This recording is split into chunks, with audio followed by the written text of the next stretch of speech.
Okay, I think I'm live here, guys. Welcome to the show. I see I got two of you already in here.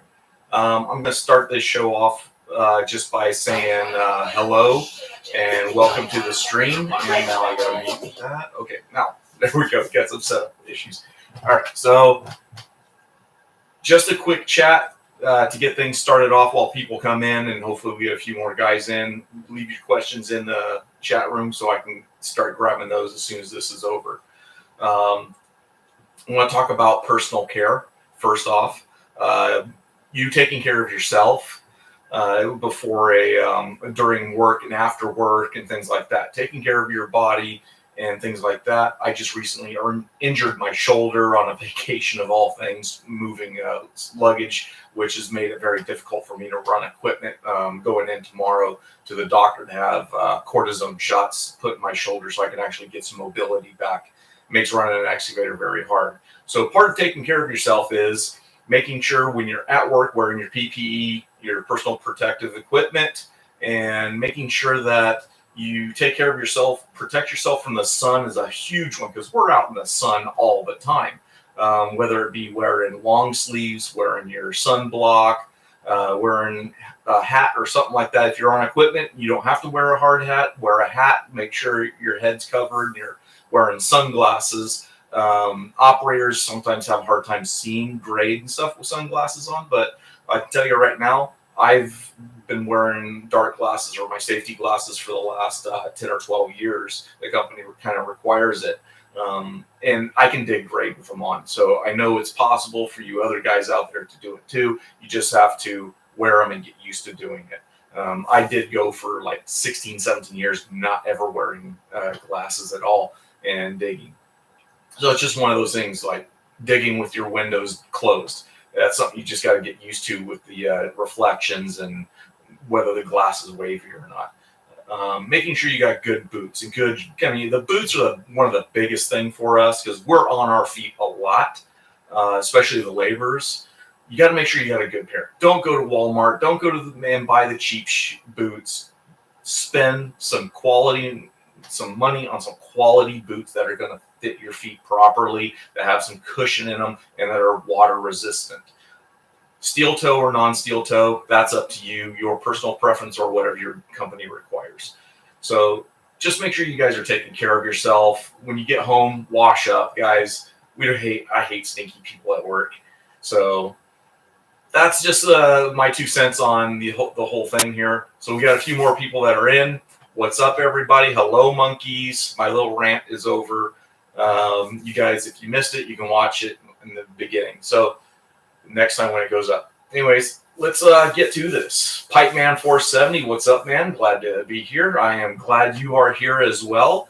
Haven't seen you before, so I hope you smash that subscribe button and hit the like button as well. Rocky Dogwood, Rise, Aries work boots are the best. I don't know. I've never worn them.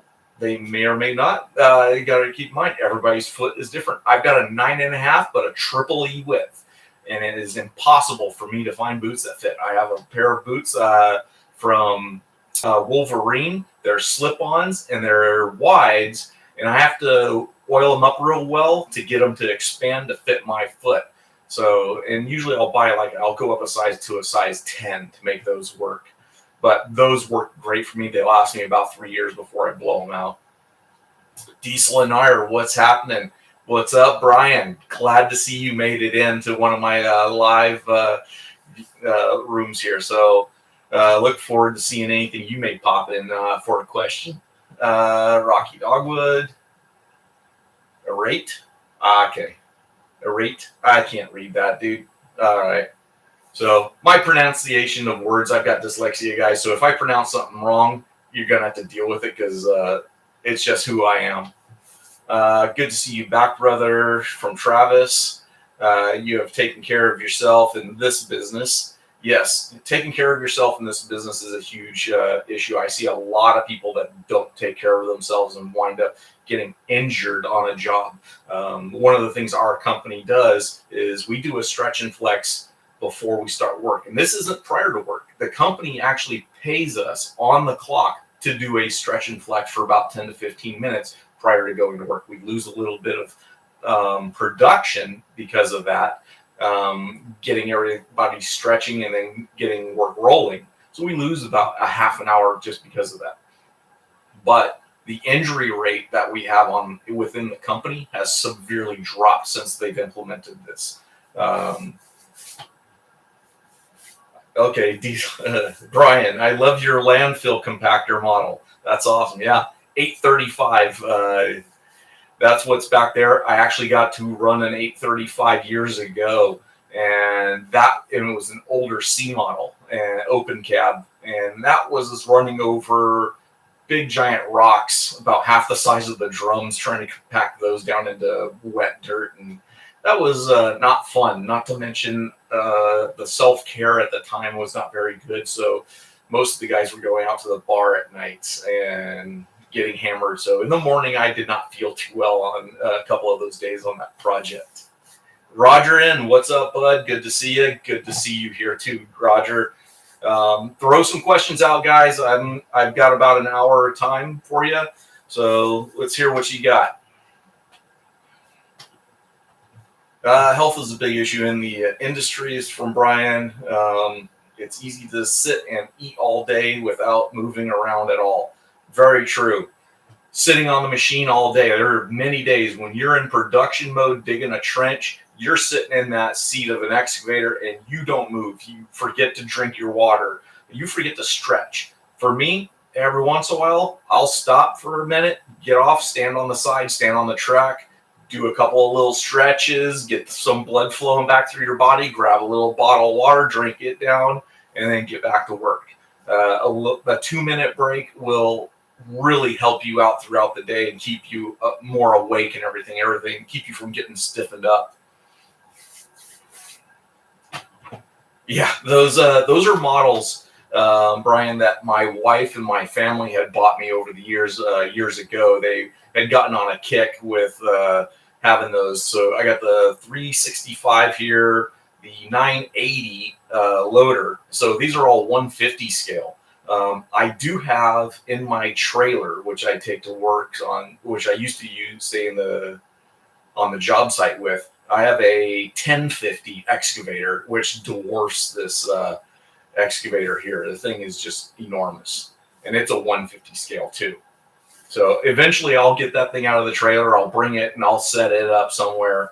And like this thing, I've done crazy stuff like this off the side of mountains. And that's always fun to do.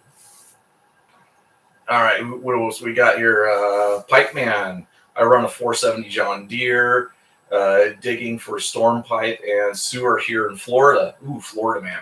I agree with you on the essentials for workwear. Yeah, it's one of those things. You gotta wear your personal. You gotta wear that PPE. You gotta take care of yourself. Love the bumps on the hangover stomach. Yes, gotta love that. And the biggest thing about that project that I was on there, that was in the Niles Canyon. We were converting a quarry into a usable recreational park, which is still in use today. And I actually went past it last year and checked it out, and it looks amazing, because when I left that job, it was nothing but dirt and rock, which we had just moved around. And then other companies came in and smoothed it out, put down the topsoil and seed and all that stuff. And they got boat ramps, so they got boating out there too, little, sailboats and stuff, little small ones. But yeah, I had those 365 scrapers were running the material around and dumping it around me. And those guys they knew I was messed up. So what they were doing is they would come straight at me and veer off right at the last second. I was like, oh God, I can't handle this stuff. So at lunchtime, we went back to my RV and just took a nap for a little bit.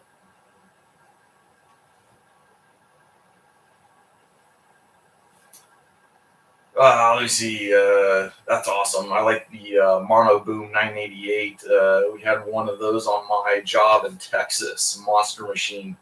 Yeah, those things are enormous. I ran a 988 for Kiewit, working on a crush plant. I had a 420 Hitachi with a 10-ton hammer, I was breaking up rock, and then I'd jump on the 988 and scoop up the rock and dump it into a crush plant. Andy, love your channel. Thank you very much, man. Hope you're subscribed. Let's see, more Brian. Guys, you're letting Brian take over the channel here. Let's get some comments from other guys, some questions, something I can work with. You're killing me here. Brian's walking over all of you. What's the best way for someone new to the industry to get into underground work? Okay, getting into underground work, that's a good question, because getting into underground work, I kind of fell. I actually chose it. I got lucky because I was going through the apprenticeship program, and what happened was, through the apprenticeship program, you jump from company to company, job to job. When they're done with you, they kind of set you off to the side. And at that time, I was not getting the callbacks all the time, or they didn't call me back before I got dispatched to another job, which got me a lot of experience doing a lot of different things.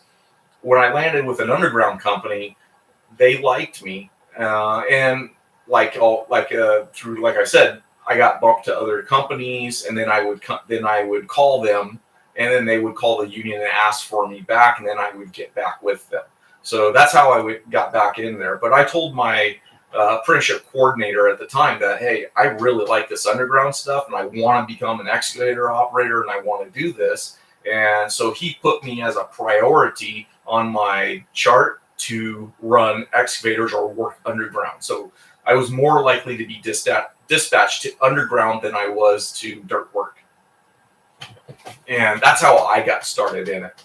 Another way you can do it is, if you're a non-union guy, go knock on doors. Just say, look up your local construction companies that are working on the side of the road, whatever, and just go out there, knock on the job trailer, say, hey, I'm looking for work and I really want to do underground, and ask them if they can find a spot for you or if they've got work for you or something, and just see if you can try it out.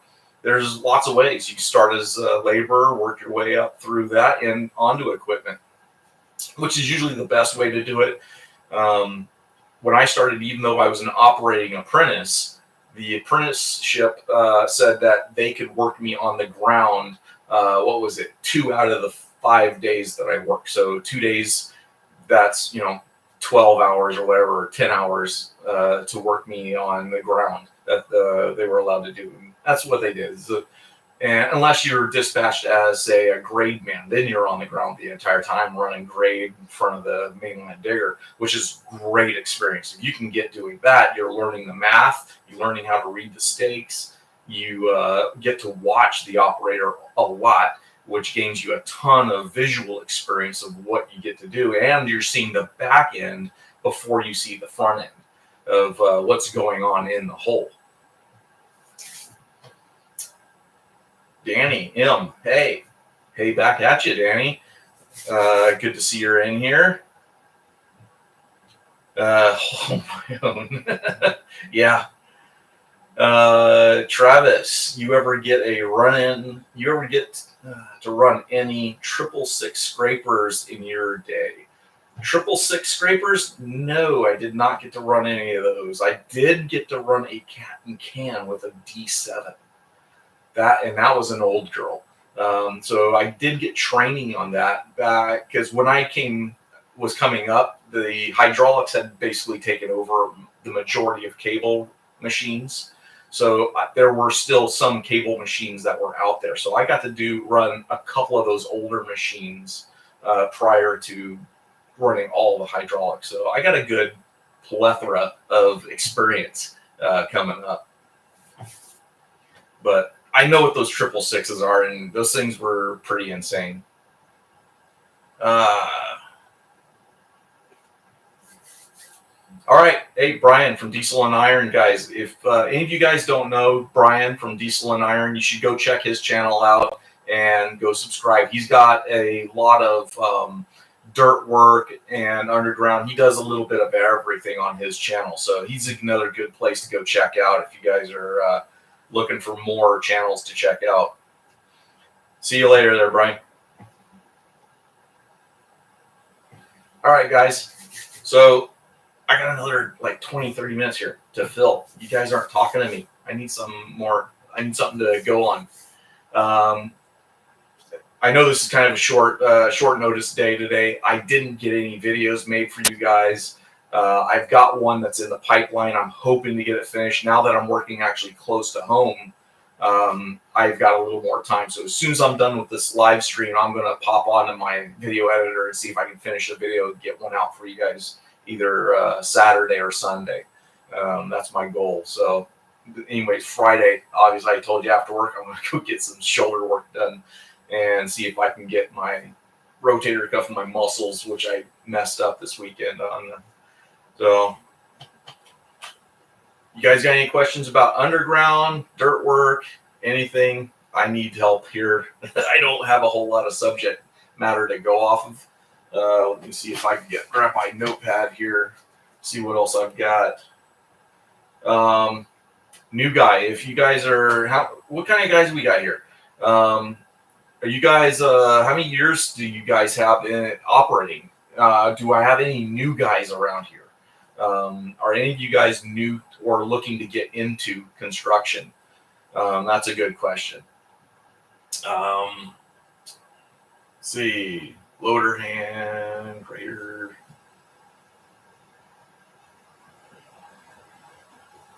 Yeah, those are all things for videos. I don't know. There's not a whole lot that I can actually talk about. I don't know what to do, guys. I'm still new to this live stream stuff, so I'm trying to get this going, and I need some comments from you guys to help me out with this. Otherwise, I'm kind of at a loss. Oh, this is falling apart quickly, isn't it? I'm a mess. So just trying to think here. What can I go on? What can I go on? Yeah. What's my favorite make of excavator? Thank you, Andy. You're helping me. Yeah, my favorite make of excavator has always been cat, but I always ran the old cats. I have not had a chance to run any of the new cat equipment, so I don't know what those are like. I did run a mini 308 cat, which was very responsive. The cab was tiny on it. The door kind of rotates around you, so actually the visibility on my left side was cut down when you had that door closed on it. Wasn't real. I mean, the machine ran very well. It was very comfortable to run, very responsive, but the door and the visibility out of the cab I was not real happy with.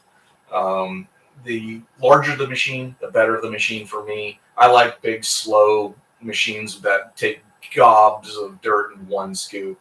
That's the kind of stuff I like doing. Right now I'm doing a project at a school, so I'm going to try and get some video of that.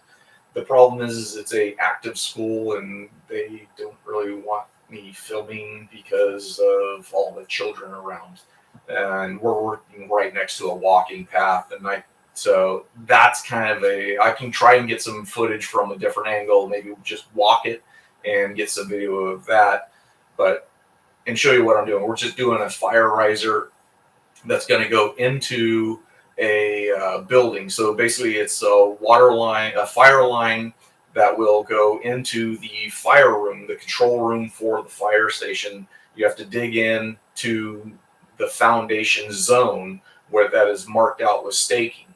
It comes up and you have to have it exactly in its spot because they're going to build the building around this fire riser.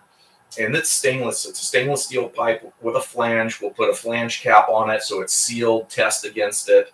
And once it's all tested, then it's theirs. And then they pour their slab around this thing, seal it in, put some styrofoam around it so it's not concrete on the pipe, give it a little bit of wiggle room. Once they do that, then the walls go up and everything. And so if the pipe is not in the exact location, it'll wind up in a wall. It'll wind up too far into the room or something like that. And I've seen it where they built the wall, they put up a wall, and then they have to cut a hole in the wall for the pipe. And then they're telling us, oh, well, you got to jackhammer out our foundation now, which is probably about 2 to 3 feet of concrete, and move this thing over 2 to 3 inches, which is, cost a ton of money. and we've had to do that. There was I guess the engineering firm had misplaced our staking or whatever, and we were just off by like 2 inches, and it really sucked. It's a good thing the job had a lot of money in it. Let me see. Did we see you operating a Deere 225? I was running what was that? Was it a 225? I think it may have been. Yeah, I was running a 225. It was on the last project I was on, and we just finished that project. We just walked, at least our crew finally walked away from it, and we said, we're done dealing with these people because the homeowners were insane. And so I was running a 225 on it for a short period of time, and this is a good machine. I like the John Deeres. They're good. Some of them seem a little underpowered. The 450s are not bad machines, but ours are all old. They've got 8,000 plus hours on them. So they can be a little bit of a pain sometimes to run.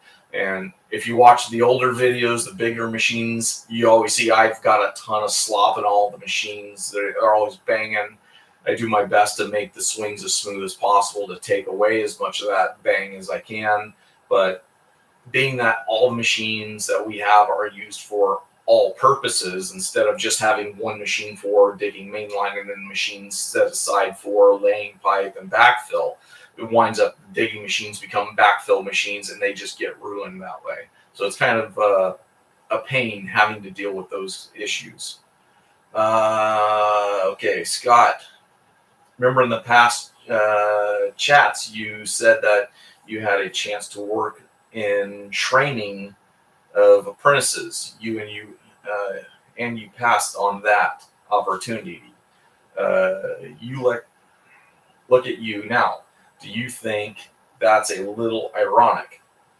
I don't know if you'd call it ironic, because I still like training people, and this actually, the YouTube thing actually allows me to get to more people than actually going to being an apprentice instructor out of the IUEO training facility that we have here in California. It's there. I get operating engineers that are in our local 3, and that's all I would get.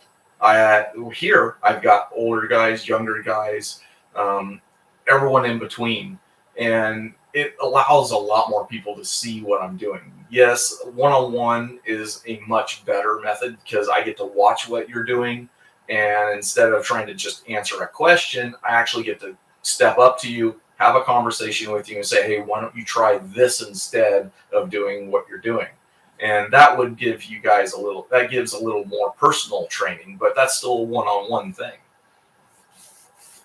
But I mean, if I had done the training thing, I actually would make better retirement. But I've only got 7 years left till I retire. And I'm going to finish off my career with this company that I'm with. So hopefully the California doesn't implode on itself and ruin my retirement. That's my biggest worry.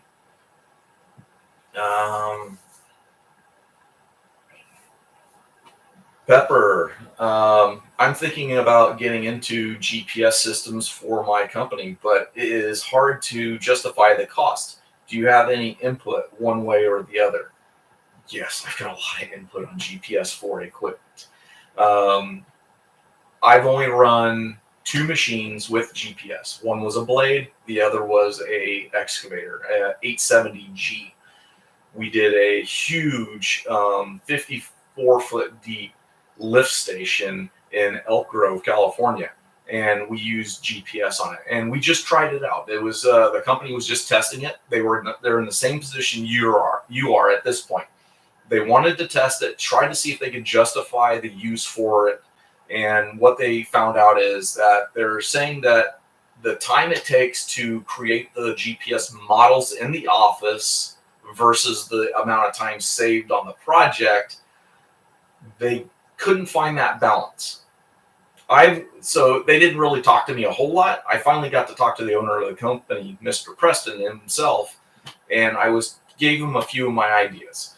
And one of my ideas is that with the GPS system, because what we do is we go through, we pothole the entire job prior to starting digging. So that way we know exactly where everything is. We USA it, we take those USA marks, dig down, locate, and get actual depths and GPS mark out every single pipe that we find. So with that data, they could easily just put a center line where the trench goes, and that would tell me where the trench is, where the pipe is, just on that grade, the GPS for the equipment. Plus, with the pothole data, you can input that data into the model. That way, as the operator is digging, it would show him the exact location of that pipe, preventing them from being able to hit them. And some of the GPS systems out there, if they're integrated into the hydraulic systems, they have systems that will cut off the hydraulics. So you could set in a no dig zone into the model. And as the operator's digging, if he's not paying attention to the model as he's digging, and the machine just won't, it'll stop, and he won't, the operator will be like, what the hell's going on? And then he goes, looks down at the model and says, oh crap, there's a freaking pipe there. And then he call over the laborers, they start hand digging, he can keep digging on the other side and keep going. They do have overrides to override that. So if the operator's paying attention, gets into that pipe zone, and then he chooses to override the system and dig down and around that pipe, if he's good and can do it with a good ground man, then it works out good. But it prevents a bad operator from just plowing through stuff. So it helps you keeps you on center, keeps you on grade. And from an operator's point of view, I love the GPS stuff. Love it. It really takes a lot of guesswork out. It takes my ground man's making mistakes out of the equation, because everything is done there in the cab and done on the machine. And a lot of these newer machines are even better. Like even some of the new cats, they have these new systems that aren't I don't know if they're GPS, but they're just, you set the machine up off a hub and then just dig with it, and it allows it to at least stay on grade, to at least a flat grade. I don't know if they do slopes or anything like that, but the GPS, I love the GPS, especially if you're doing a large project with grading or anything like that. GPS is wonderful. But for digging, I do see the argument of the cost not outweighing the profits. So that is just something you've got to figure out for yourself. But GPS for dirt work is, I would say, a must have. Okay, Scott, P.S. Love the channel. Thank you, Scott. King Cobra, if you do road work, GPS is the way to go. And I completely agree with that, King Cobra. It is, I mean, anything you do that has to do with grading, you need to have GPS. It saves so much time. It really does. Especially with what I did on that Elk Grove project being 54 feet deep. I'm doing slopes. I had a 3/4 to 1 slope on one side with a bench about halfway down, and a 1 to 1 slope on the other side. And then the ramp going in and out of the bottom of the hole was a 12 to 1. All that had to be done. And instead of having a guy with a rover walking around telling me, hey, okay, you got to come down a little here, you got to come a little there, it takes him out of my work zone, and it puts the entire work zone, the model and everything on a screen that I can see with a profile. So I can see, here's the side of the ditch, here's my bucket. I know to put this on the screen here and just take a bite. I dug that hole within a tenth, 50 some feet deep. The thing looked amazing. They brought out a ton of engineers showing the work that we did. My company made a freaking video commercial out of that hole, which you can see on my homepage. If you guys check out my homepage, it's the first video you see playing.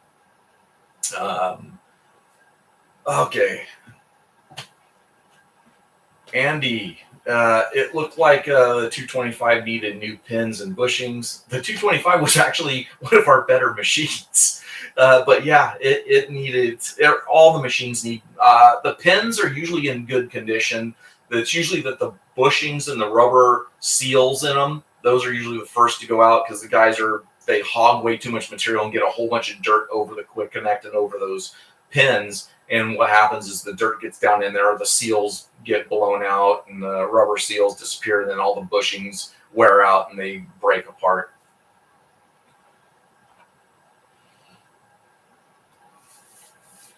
Andy, we send the CAD files out to a model company, Quantum Land.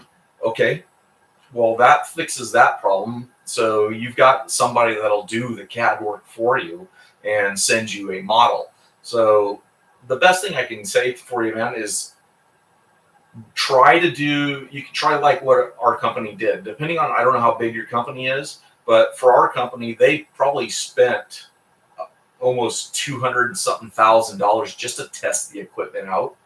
And the only thing they kept when they tested the equipment was the rover. They kept the rover and the base station. The rest of the equipment that came on the machine, the pods and all that stuff, they gave back. The software, everything in the cab, they gave back. The only thing that was remaining on the 870 are the sensors that were on the boom and stick and the bucket curl, the quick connect. Those things stayed on because they were welded on. So they had to pay for those as well.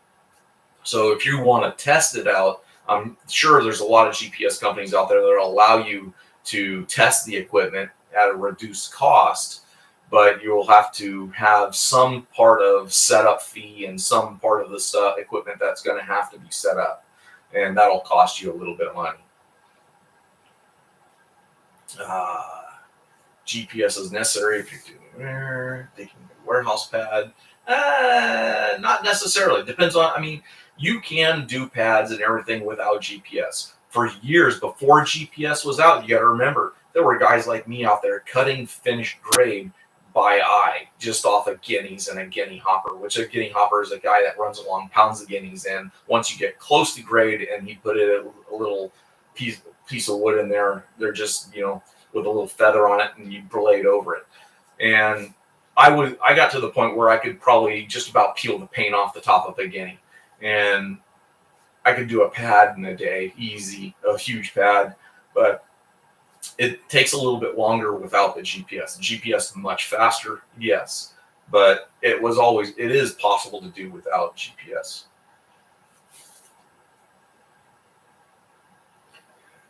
Windsor, a good, GPS makes a good operator and an awesome operator. That is true. It's definitely an improvement. It definitely made me look a lot better when I had the GPS. But a GPS can also make a poor operator look like he knows what he's doing. But when you're doing it, the poor operator will do it a lot slower, won't have the hand-eye coordination to get everything perfect, and it'll take a much longer to get that exact product afterward.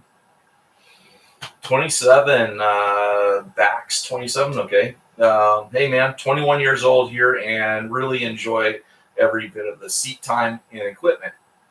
I get and plan to make a career and have a decent amount of hours and practical and practical fluent experience in. Good. Yeah, 21, good time. I don't know how long you've been doing it, man. This is one of these careers. It's a career. It's not just a job. Once you get into it, you kind of get sucked into it for life. Sometimes it's hard to get out. I've seen guys get out of it and change lives. Most of those guys were laborers because either it wears on you or you just can't hang. Tyler says Windsor exactly. Backs running equipment such as lulls, skid steers, smaller excavators, and a few open cab rollers. Was wondering your advice on what route to take on finding a full-time job where I'm an actual operator. That's a loaded question because depending on the area you are if you're not union, do they have unions in your area? Getting into the bigger equipment, I see your next statement down here. Getting into the bigger equipment takes a little bit of time, and it depends on the company you go with.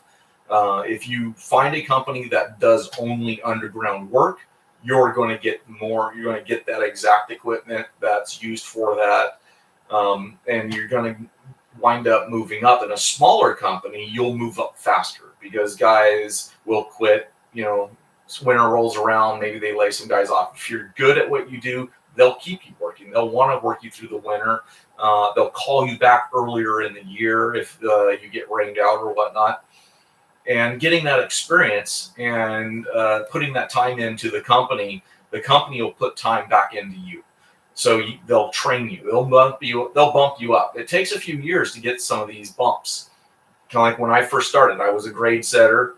I did that for a year or two. I ran a loader for 3 or 4 years. I also worked on moved up to just backfill, just running the excavator for backfill for a year or so, bouncing around between loader, backfill, and doing other things.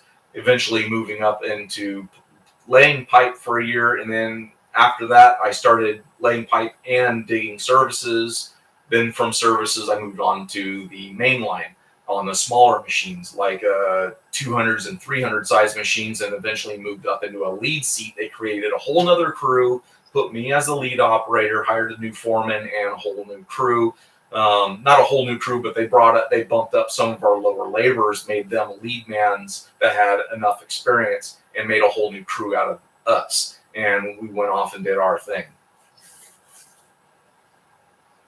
Yeah, prefer really running big size tracos and loaders, whereas the company I work for currently for the past 2 years only need the use of equipment during certain jobs and stages of the project.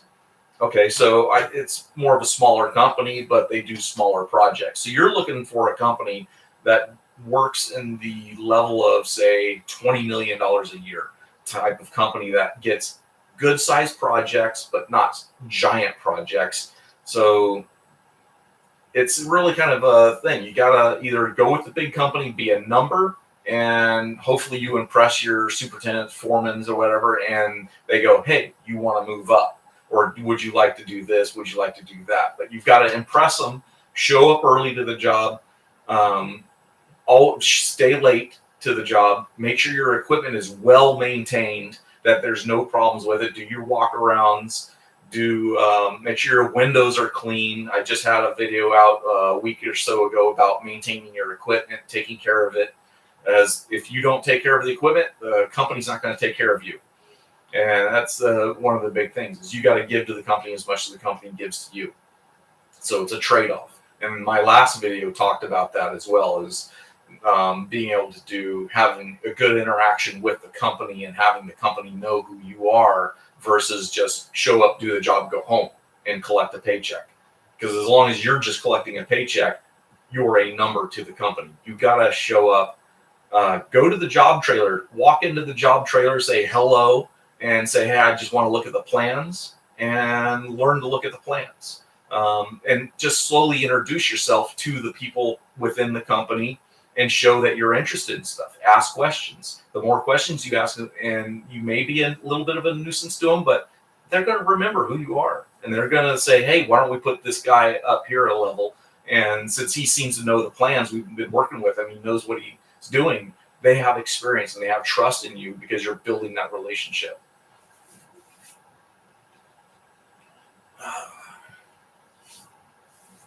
So Bax tried to get into the IUOE apprenticeship in your area, and yeah, that's the thing to do. Is that's where you'll collect a retirement, you'll have benefits, things like that. Let me tell you, a union with medical benefits is huge. Depending on what state you're in, here in California, we make a ton of money and we get tons of benefits and everything like that. There are other states where your pay is much lower, but cost of living is much lower, but you still get the benefits of healthcare and other things like that for you and your family. That's something to think about for the future. If you decide to get married, have kids and stuff like that, you need to have protection for them as well. Bax. All right, I'm from Southern California, Orange County, currently traveling for work at the site in New York. Dude, you are insane. Join Local 12. Just make the jump, join Local 12, and work locally around where you live. Traveling across the country for a job, I mean, if you like doing that, that's fine. But, dude, That's crazy. So, anyways, I mean, because I know there's tons of work, and I know up here in Northern California, PG&E has announced this year, just about a month ago, they announced they're going to put 127,000 miles of overhead lines that are on poles underground, and they're going to try to do it in about 5 to 6 years. There's going to be so much work in Northern California area, in the Sacramento area, that every company is going to get a bite of putting underground in the ground. So if that's an option, if you don't mind traveling, Northern California, Local 3, you come up here, join the union, move up here. I mean, you're already in California, so you're already paying the taxes. You might as well just move north, get some cheaper housing, and have the same pay, if not better. Let's see, America's finest backhoe. Oh, geez, backhoes. I was in a loader the other day, and it had AC seat. I kind of liked it. Yeah, having a cab with air conditioning unit is a definite plus.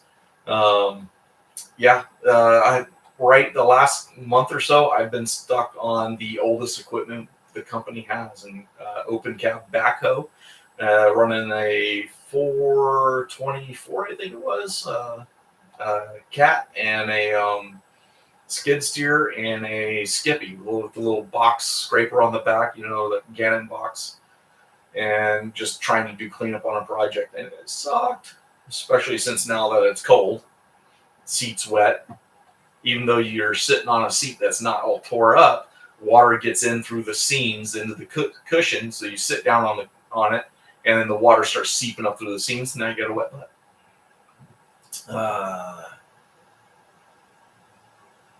Tyree, hopefully I'm announcing that right. They consider me a laborer, but I'm running a loader, bobcat, roller, end dump, sweeper. I'm trying to figure what am I. Yeah, you are the guy that they see fit, that's willing to jump on a piece of equipment and get paid less for it. So they're using you at that point.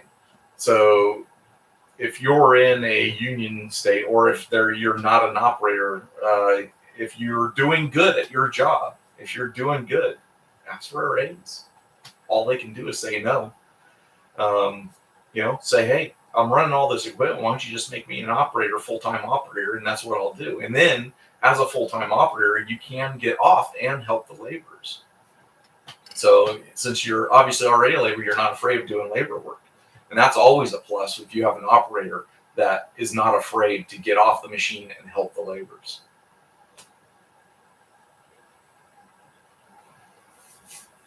I am running a loader full-time. Well, there you go. You're an operator, bud.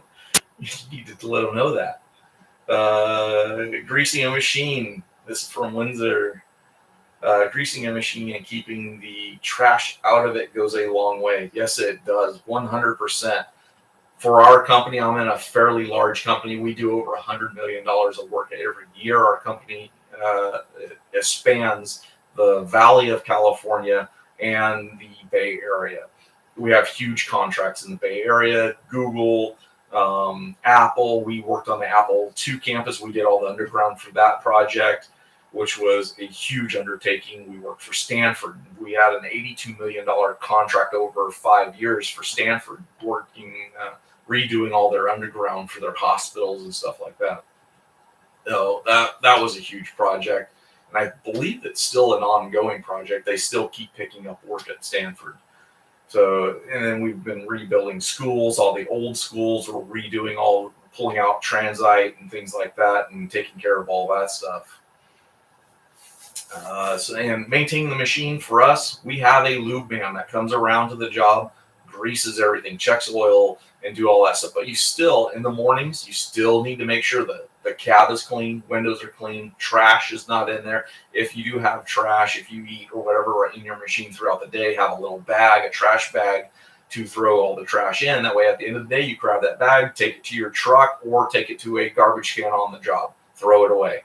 It definitely takes makes a better impression on the on your foremen, superintendents, and stuff. And that's one of the things is the operator we had running our loader.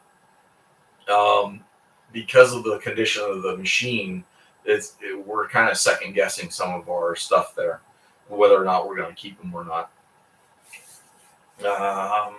Where are we at? Is there greasing? Okay, when they're traveling makes you old quick, stay local if you can. Dude, that is 100%, man. I spent 18 years in a fifth wheel traveling job to job. I came that close to being single again. And it was a big choice that I decided to make. I told the company, hey, no more out of town work, no more travel unless my wife comes with me. And they transferred me to another crew, and they kept me local. That also meant by making that decision, I got bumped down a notch, became a second-hand operator. And eventually what happened is that operator ahead of me, he just made too many mistakes and eventually got fired. And which meant, hey, who's next in line? Me. I got bumped up to lead man again. So it's just one of those things. You take your punches, pay your dues, and you'll get to where you need to be or where you should be. But you have to have the patience to do that. But definitely, Windsor, traveling makes you old. Yes, it does. Let me tell you, living alone in a trailer by yourself or in a hotel room with another worker sucks. Just straight up sucks. Tyree, I've been applying to other jobs as equipment operator. I just hope to get a phone call soon because my superintendent promised me a raise. Now it's been pushed back. Yeah, dude, with as much work as going on right now, with the labor shortage, operator shortage, everything, our company is looking for people. I tell you what, Tyree, I will send you a link to our hiring page. If you are actually looking for underground work, if you want to be an operator, if you can get into the local 3 operating engineers, I think I could get you a job. Because we are looking for people to run equipment. Mostly what we're looking for right now is we're looking for loader hands. And my crew especially, we're looking for a loader hand, a good one. Someone that's going to learn and learn fast.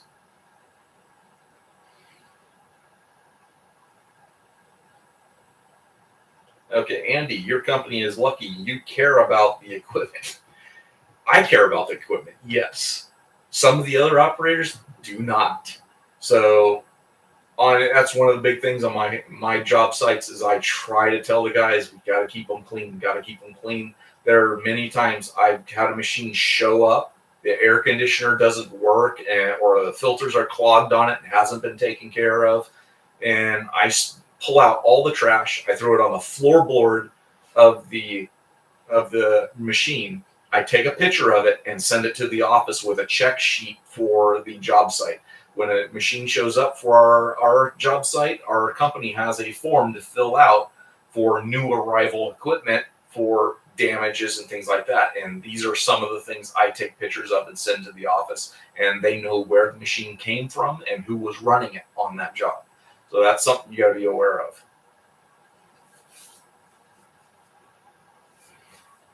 Tyree, I'm in South Florida, though. Okay. I thought, what you want? Didn't you say you were in California? Oh, no, that was Bax. Okay, I'm getting 2 people confused now. All right, sorry about that. You're in South Florida. Sorry, I got you and Bax mixed up there, bud. Oscar, I'd love the link too. Where do you live, Oscar? Are you in California? Are you an operator? Or are you in the local 3? Because if you're in local 3, or if you're even local 12 in California, or if you're in any of the IUOE unions, transferring a book into this local takes a little bit. But if the company helps you say, hey, you have a job coming here, it's a lot easier to get in the union here. How did I start out in construction? I've been kind of in it since I was 15 years old. I started running equipment when I was 15 out on farms and stuff like that. Construction's kind of in the blood. I'm actually a fourth generation operator. So it was something I was kind of predetermined to do. Even though I didn't know that's what was going to happen to me, but my mom kind of pushed me in the right direction.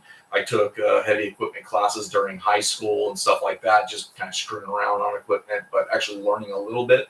Eventually got into the union right out of high school. I knew I did not want to go to college and I wanted to be outdoors. And I actually interviewed for several different types of jobs. I was actually looking at getting into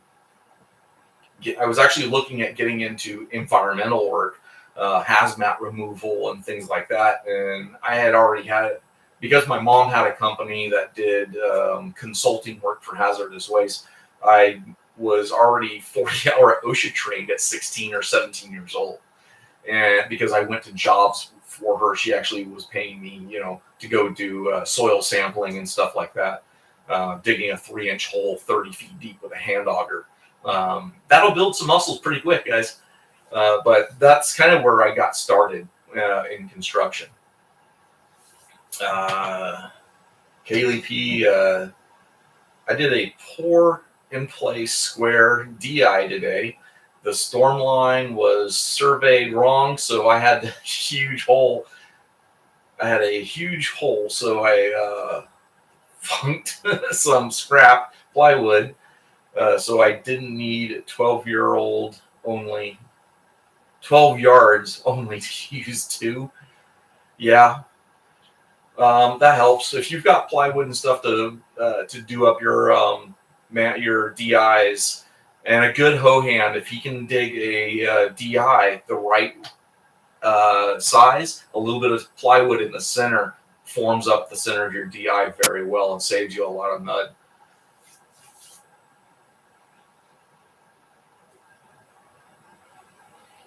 Oscar, can you talk about the difference in dry utility versus wet and why companies deny operating experience in dry utility? I'm a backhoe operator in dry utility phone, and they don't want to hire me for water.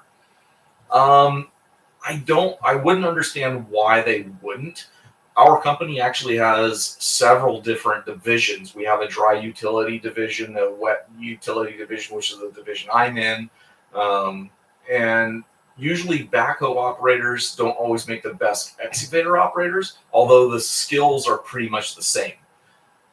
I don't know why you would be having the issue with that.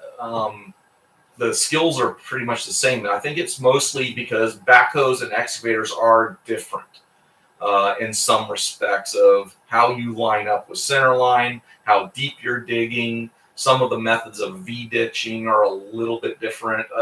It's just one of those things where you need the experience in wet utilities. Wet utilities are a little bit different because instead of gluing pipe together, you're using different types of material, like you're just using pipe soap to slide stuff together. The ditches have to be precise. I know dry utilities, you guys are super precise on grade going around things, and it's a big spaghetti mess. One of my last pictures I posted, you can see all that stuff in there.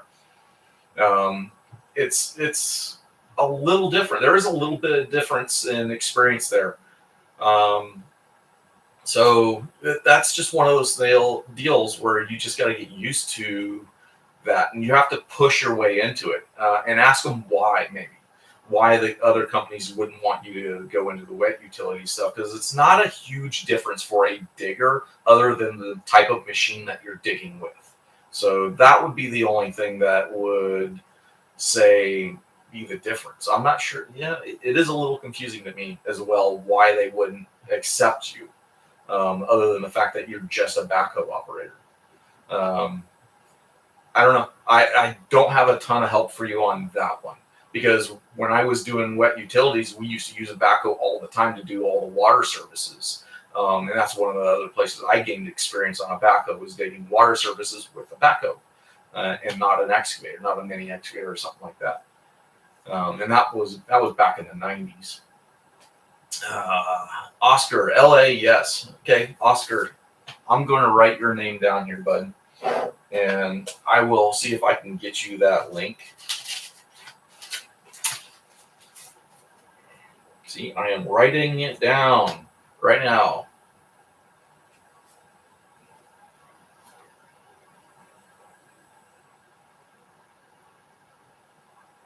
Sorry, guys. So I've got your name now. I will see about getting you a message about the link to our stuff. It's all going to be a Facebook link. And actually, you know what? I'll send you the website for our place. I have gotten other guys from Local 12 up here. I had a guy that was moving up here, and one of my friends from high school had made a post on Facebook asking if anyone knew of a company looking to hire. And I got in contact with the guy and gave him the phone numbers and people to contact.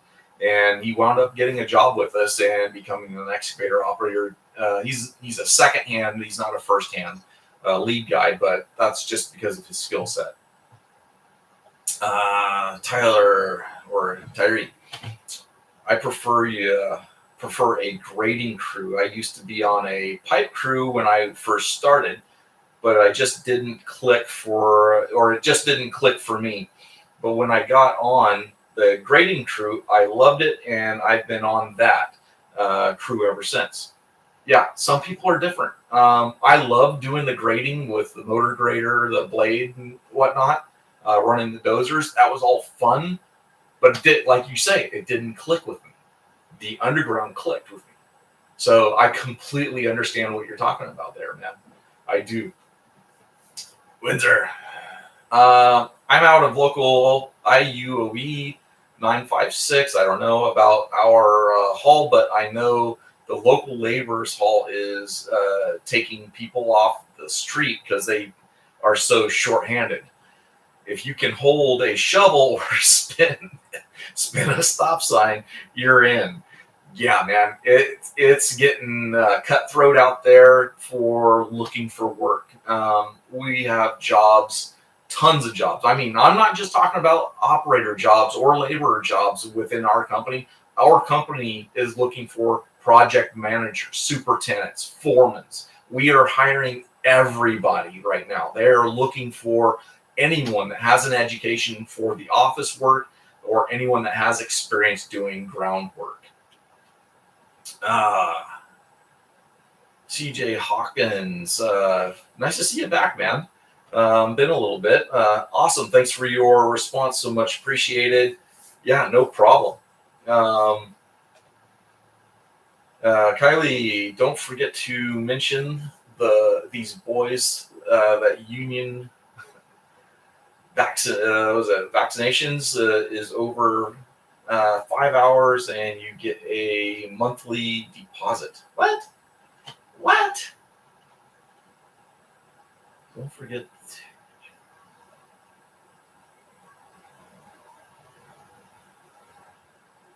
Oh, vacation. God, sometimes my dyslexia kicks in. I'm thinking about vaccinations for some stupid reason. I can't get past the letters. Vacation. Dude, yeah.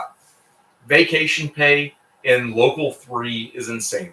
It's just under $5 an hour on top of your hourly salary. So whatever you're making hourly, you can add about $5 to it, and that's what you're making hourly. Plus you're making all the other benefits you're getting as well. And then if you're really good, you manage to get up to, in a company like mine, our company has within itself its own pay scale. So if you're hired from the hall, you get whatever the union agreed to pay. So you get your base pay. You get paid that all wherever you go. And then if we really like you and we don't want to lose you, they will bump you up like $1 in scale or maybe even more. And I can't tell you how much I make because it's a secret. And plus there are many other benefits that you can get from the companies, things like that. So, I mean, it's negotiation time sometimes. I mean, for me, I didn't have to negotiate pay. They just saw fit that they didn't want to lose me, and they just kind of did a preemptive, hey, we're giving you a raise. So I said, sweet, I'll take it.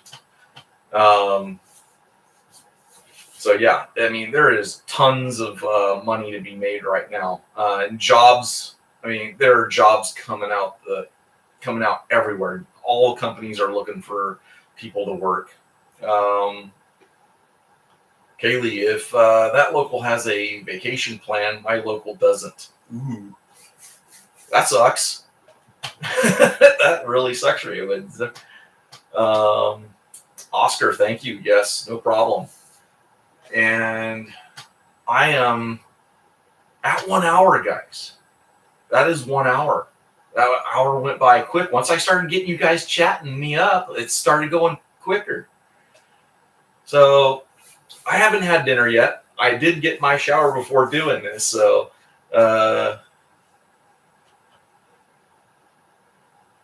yeah. So I'm gonna cut it off, guys. Here, I've got other things I gotta get fed, and I gotta get a video finished for you guys for the weekend. So that's what I'm gonna do, guys. I'm gonna cut off everything here. Thank you for showing up. Thanks for the questions. I'll probably do another live stream next week. I'm going to be working close to home, so I'll have some time to do some live streams since we're getting into that winter time. Most of the jobs I'm doing don't have a whole lot of content that's going to be usable for me to give you guys. It's the same repetitive, small style stuff, which really is not worth a whole lot of value, in my opinion, to give you guys any kind of training stuff. So I'll try to come up with some ideas. If you guys can give me some ideas, post on my page or post on my Instagram. Post on my Instagram stuff, or throw something up.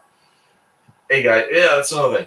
I have an Instagram account. I don't know if you guys know, but it's the Lever Monkey on Instagram. So it's just like my name. Go search it out. Hit the like button on it as well. Subscribe to that channel. If you guys aren't subscribed to this channel, subscribe to it. Smash that like button. Leave comments on my videos, because I really need comments on videos. Those really help push out the videos, because YouTube is basically trying to kill my channel at this point, or keep me around 5,000 subscribers. I am in a dirt crawl right now trying to get new subscribers. So if you guys get a video that you really like, share my videos on some of your Facebook pages or wherever. Get my content out there to new people. If you can help me out, I'd love that. So with that, guys, I'm signing off. I'll see you monkeys later in the next video. All right? Thank you.